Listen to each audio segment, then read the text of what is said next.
திரு சாவி அவர்கள் எழுதிய நகைச்சுவை தொடர் வாஷிங்டனில் திருமணம். சாப்டர் 4. லோரிட்டாவுக்கு வாஷிங்டனில் போர் அடித்தது. காரணம், அவளுடைய சிநேகிதி வசண்டா அருகில் இல்லாததுதான். கார்டனுக்குள் சென்று ஒவ்வொரு பூஞ்செடியாக பார்த்து கொண்டிருந்தாள். அதெல்லாம் அவளுக்கு ரசிக்கவில்லை. என்ன இருந்தாலும் டாஞ்சோர் ஃப்ளவர் பஞ்சுக்கு ஈடாகுமா என்று எண்ணிக்கொண்டாள். வசந்தாவின் நினைவு தோன்றவே உடனே தன் தோழிக்கு லெட்டர் எழுத போய்விட்டாள். டியர் வசந்தா, இப்பொழுது நான் மேரேஜ் பார்ட்டியுடன் வாஷிங்டன் வந்திருக்கிறேன். என் டேடியும் மம்மியும் உன் டேடியும் மம்மியும் இங்கே தான் இருக்கிறார்கள். மிஸ்ஸஸ் ராக்ஃபெல்லர் 1 minute கூட ஓய்வில்லாமல் அலைந்து கொண்டிருக்கிறார். மேரேஜ் ரொம்ப கிராண்டாக நடக்கும் போலிருக்கிறது. இங்கே சம்மர் ஹவுஸை சுற்றிலும் beautiful garden, flowers very nice. ஆனால் டாஞ்சூர் ஃப்ளவர்ஸ் மாதிரி வாசனை இல்லை. அம்மாஞ்சி, சாஸ்ட்ரி என்று 2 பேர்கள் வந்திருக்கிறார்கள். Very humorous people. அவர்களை பார்த்தால் லாரல் அண்ட் ஹார்டியை போல இருக்கிறது. மேரேஜ் அநேகமாக ஏப்ரல் மாதத்தில் நடக்கும் என்று தோன்றுகிறது. இன்னும் டேட் நிச்சயமாகவில்லை. டுமாரோவுக்குள் எல்லாம் தெரிந்துவிடும். நீ இல்லாமல் எனக்கு இங்கே பொழுதே போகவில்லை. உன் ஹஸ்பண்டுடன் நீ அடுத்த வாரமே வாஷிங்டன் வந்துவிடு. இங்கே ஸ்ப்ரிங் ஆரம்பமாக போகிறது. செரி ஃப்ளவர்ஸ், டியூலிப்ஸ், மேக்னோலியா எல்லாம் வெரி வெரி பியூட்டிஃபுல்லாக இருக்கும். இந்த சம்மர் ஹவுஸ் கார்டனில் பெரிய பெரிய மரங்கள் இருக்கின்றன. நீ வந்தால் அவற்றிலே ஊஞ்சல் கட்டி விளையாடலாம். ரொம்ப ஜாலியாக இருக்கும். இப்படிக்கு உன் அன்புள்ள லோரிட்டா. பின் குறிப்பு: நீ வரும்பொழுது எனக்கு 6 டின் கமர்கட் வாங்கி வரவும். சாஸ்திரிகளே, மணி 3 போகிறது. வெளியே கொஞ்ச தூரம் வாக்கிங் போய்விட்டு வரலாமா என்று கேட்டார் அம்மாஞ்சி. சைக்கிள் இருந்தால் ஜார்ஜ் டவுன் முழுவதுமே ஒரு சுற்றி பார்த்து விடலாம் என்று ஆசைப்பட்டார் சாஸ்திரிகள். உன் தரித்திர புத்தி உம்மை விடவில்லையே. வாஷிங்டனில் வந்து சைக்கிளில் போகிறாராம் என்றார் அம்மாஞ்சி.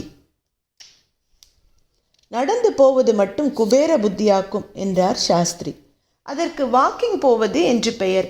அதோ பாரும், எத்தனை பேர் ஜோடி ஜோடியாக வாக்கிங் போகிறார்கள் என்று.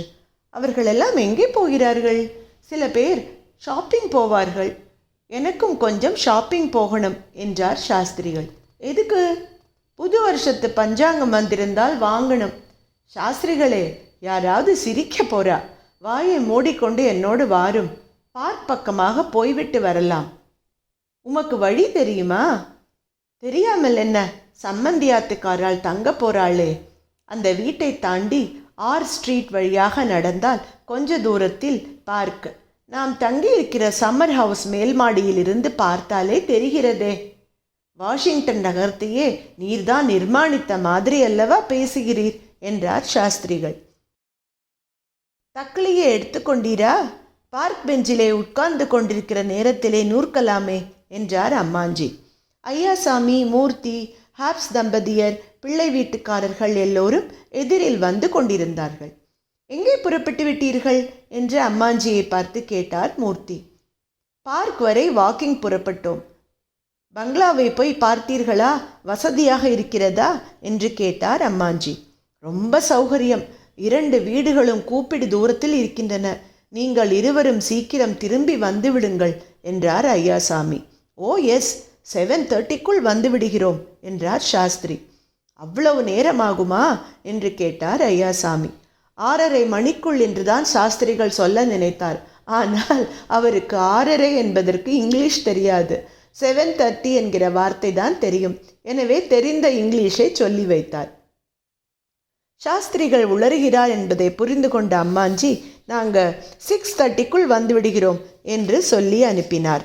சாஸ்திரிகளும் அம்மாஞ்சியும் பார்க்கில் ஜன நடமாட்டம் இல்லாத ஒரு இடமாக பார்த்து பெஞ்சில் அமர்ந்து கொண்டனர். சாஸ்திரிகள் தக்லியை சுற்றி நூற்க ஆரம்பித்தார். நீர் இங்கேயே உட்கார்ந்து நூற்று கொண்டிரும். நான் கொஞ்சம் மாவிலை ஒடித்து வந்து விடுகிறேன். நாளைக்கு 2 வீட்டுக்கும் புண்ணியாக வச்சனம் செய்யணும் என்று கூறிவிட்டு போனார். அம்மாஞ்சி திரும்பி வருவதற்குள் சாஸ்திரிகளை சுற்றி பெரும் கூட்டம் கூடிவிட்டது. அவர் தக்லியை சுழற்றி பஞ்சிலிருந்து நூலை லாகவமாக இழுப்பதை அதிசயமாக பார்த்து கொண்டிருந்தார்கள் அவர்கள். வாட் இஸ் திஸ் என்று கேட்டார் பத்திரிகை நிருபர் ஒருவர். சாஸ்திரிகள் பதில் சொல்ல முடியாமல் திணறிக் கொண்டிருந்த பொழுது நல்ல வேளையாக அம்மாஞ்சியே திரும்பி வந்து விட்டார்.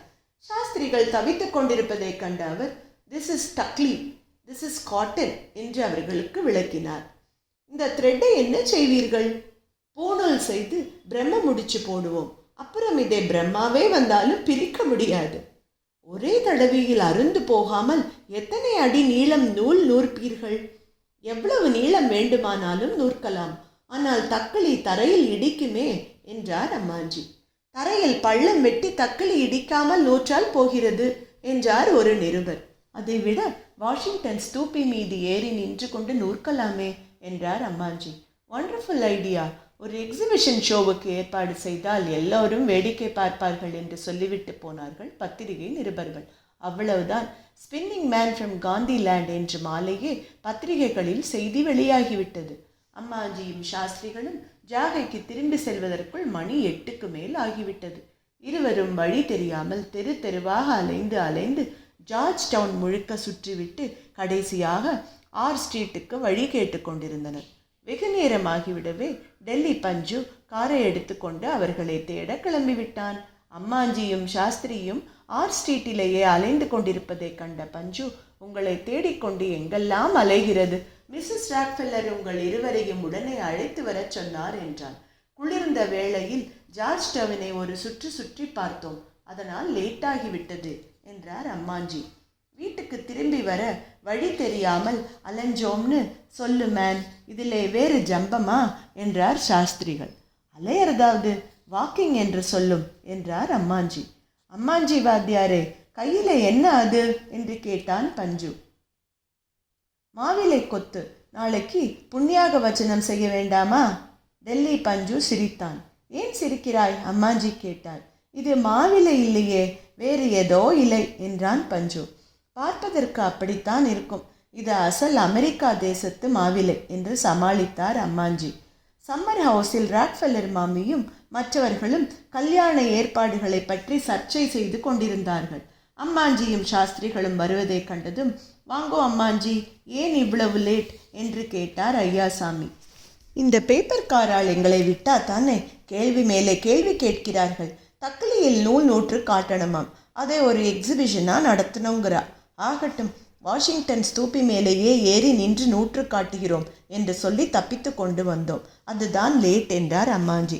சரி, கல்யாணத்துக்கு மொத்தம் எத்தனை தேங்காய் வேண்டியிருக்கும் சொல்லும் பார்க்கலாம் என்று கேட்டார் ஐயாசாமி. குறைந்தது 2 லட்சமாவது தேவைப்படாதா?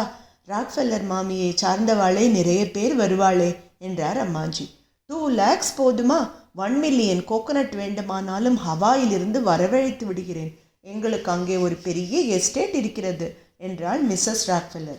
ரொம்ப நல்லதா போச்சு, பந்தலுக்கு வேண்டிய தென்னங்கீற்றை கூட அங்கிருந்தே கொண்டு வந்து விடலாமே என்றார் மாமா. மஞ்சள் குங்குமத்திலிருந்து ஆரம்பித்து எல்லாவற்றையும் விடாமல் லிஸ்ட் போட்டுக்கொள்ளுங்கள், ஒன்றையும் மறக்கக்கூடாது என்றாள் அத்தை. நாளைக்கு 2 வீட்டுக்கும் புண்ணியாக வச்சனத்தை நடத்தி விடலாம் என்றார் அம்மாஞ்சி. அதுவும் சரிதான், வெள்ளிக்கிழமையாகவும் இருக்கிறது என்றார் ஐயாசாமி. அப்படின்னா விடியற்காலம் 3 மணிக்கே எழுந்து வீடெல்லாம் மெழுகி பெருக்கி கோலம் போட்டு செம்மண்ணும் இட்டு விடுவோம் என்றாள் அத்தை. ஏப்ரல் மாசத்திலேயே கல்யாணத்தை நடத்தி விடலாமா என்று கேட்டார் அம்மாஞ்சி. ஆமாம், சுபஸ்ய சீக்கிரம் சொல்லுவா பெரியவா, எதுக்கு டிலே பண்ணணும்? விமானம் ரெடியா இருக்கு, எதை நினைச்சாலும் அதை கொண்டு வந்து விடலாம் என்றார் மாமா. முதலில் 1,00,000 அப்பளம் இட்டு முடியணுமே என்று கவலைப்பட்டாள் பாட்டி. அதுதான் அப்பளம் உலர்த்துவதற்கு இடம் கூட பார்த்தாகிவிட்டதே, இன்னும் என்ன கவலை என்று கேட்டாள் அத்தை. எந்த இடம் ஃபிக்ஸ் ஆச்சு என்று கேட்டார் அம்மாஞ்சி. நேஷனல் ஆர்ட் கேலரி தான், அதான் மாடி விசாலமாக இருக்கு என்றாள் அத்தை. ஆமாம், அப்பளம் இடுவதும் ஒரு ஆர்ட் தானே என்றார் ராக்ஃபெல்லர் மாமி. நாளைக்கு அப்பள வேலையை ஆரம்பித்தால்தான் முடியும். தஞ்சாவூர், திருநெல்வேலி, பாலக்காடு 3 ஊர்களிலிருந்தும் பாட்டிமார்களை அழைத்து வர வேண்டும். சம்மர் ஹவுஸில் அப்பளத்தை இட்டு ஹெலிகாப்டரில் கொண்டு போய் ஆர்ட் கேலரி மாடியில் உலர்த்தி விடலாம் என்றார் மாமா. மழை காத்து வராமல் இருக்கணுமே என்றாள் அத்தை. ஆர்ட் கேலரி மாடி முழுவதும் பந்தல் போட்டுவிட சொல்லட்டுமா என்று கேட்டாள் மிஸ்ஸஸ் ராக். பந்தல் போட்டுவிட்டால் அப்பளத்துக்கு வெயில் இல்லாமல் போய்விடுமே என்றாள் மிஸ்ஸஸ் மூர்த்தி. ஓ, அதை மறந்து விட்டேனே என்றாள் ராக்ஃபெல்லர் மாமி. பஞ்சு, நீ நாளைக்கே புறப்பட்டு போய் சமையல்காரர்களையும் பாட்டிமார்களையும் விமானத்தில் ஏற்றி அனுப்பிவிட வேண்டும் என்றார் மாமா. உளுந்து, அரிசி, உரல், உலக்கை, மணை, அப்பளக்குழவி இவ்வளவும் வர வேண்டும் என்றாள் விசாலம். மேரேஜ் ரொம்ப பிரமாதமாக நடக்கணும். வாட் எவர் யூ வாண்ட் வரவழைத்து விடுங்கள் என்று உற்சாகப்படுத்தினாள் மிஸ்ஸஸ் ராக்ஃபெல்லர். சரி, நாளைக்கே எல்லாவற்றுக்கும் ஒரு லிஸ்ட் போட்டுக்கொண்டு யார் யாருக்கு என்னென்ன வேலை என்பதை அலாட் செய்து விடலாம் என்றான் பஞ்சு. நகை செய்யும் ஆசாரிகளும் சீக்கிரம் வந்துவிட்டால் தேவல, அவ்வளவு நகைகளும் செய்தாக வேண்டுமே என்றாள் விசாலம். பந்தல் போடுகிறவர்கள் கூடத்தான் முன்கூட்டியே வந்தாக வேண்டும் என்றார் மாமா. ஆசாரி என்றால் யார் என்று கேட்டார் ஹாரி ஹாப்ஸ். கோல்டு ஸ்மித் என்றார் மாமா. கோல்ட் ஸ்மித் என்ற பெயரில் இங்கேயே ரொம்ப பேர் இருக்கிறார்களே என்றார் ஹாப்ஸ். இந்த கோல்டு ஸ்மித்துகள் வேறு, எங்கள் ஊர் ஆசாரிகள் வேறு என்றார் மாமா. முதலில் தோட்டத்தில் ஒரு பெரிய கிணறு வெட்டி ராட்டினம் போட்டு துவைக்கிற கல்லும் போட்டால் தேவல என்றாள் அத்தை.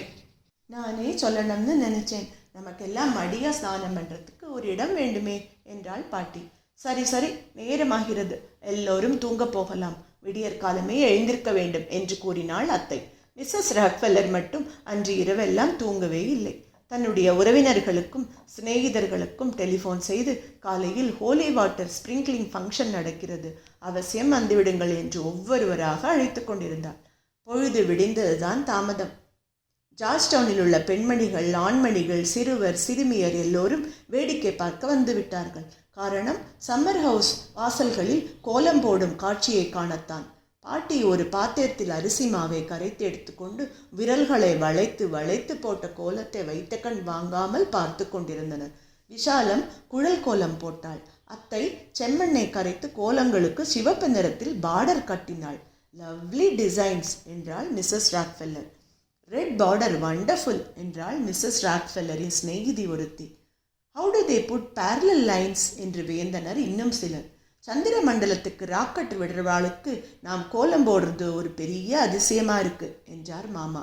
இந்த கோலத்துக்கே இவ்வளவு கூட்டம் கூடினால் ஊர்கோலத்தை எப்படித்தான் சமாளிக்கப் போகிறோமோ என்று பெருமூச்சு விட்டார் Ayyasami. Stay tuned for chapter 5.